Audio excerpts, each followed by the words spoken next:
নমস্কার প্রিয় রাজ্যবাসী, দেশভক্তির ভাবনাকে সুদৃঢ় করতে সারা দেশের সাথে আমাদের রাজ্যেও হর ঘর তিরঙ্গা কর্মসূচি উদযাপনের উদ্যোগ নেওয়া হয়েছে। দেশের যশস্বী প্রধানমন্ত্রী শ্রী নরেন্দ্র মোদীজির মার্গদর্শনে এক নতুন চিন্তা চেতনায় দেশপ্রেম ও দেশের মুক্তির সংগ্রামে নিবেদিত বীর শহীদদের প্রতি শ্রদ্ধা জানাতে এই বছরও এই জাতীয় কর্মসূচি নেওয়া হয়েছে। ত্রিবর্ণরঞ্জিত জাতীয় পতাকা হচ্ছে আমাদের গর্ব, আমাদের দেশাত্মবোধের পরিচায়ক ও রাষ্ট্রীয় চেতনার অনুভূতি। আমাদের প্রত্যেক নাগরিকের কর্তব্য হলো জাতীয় পতাকার মর্যাদা ও সম্মান রক্ষা করা। দেশের সার্বভৌমত্ব, গৌরব, রাষ্ট্রবাদী চেতনা, দেশপ্রেম আর মহান আত্মত্যাগের ঐতিহ্য হলো এই ত্রিবর্ণরঞ্জিত জাতীয় পতাকা।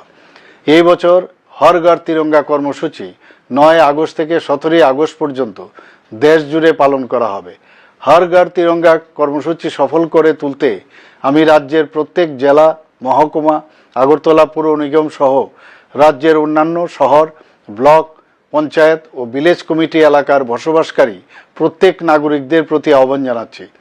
আসুন আমরা সকলে মিলে জাতীয় এই কর্মসূচিকে সফল করে তুলি। রাজ্যের প্রতিটি স্থানে জাতীয় পতাকা উত্তোলন করে দেশের সার্বভৌমত্ব, একতা, সংহতি এবং দেশপ্রেমের মহান আদর্শকে উচ্চতায় তুলে ধরি। জয় হিন্দ, নমস্কার।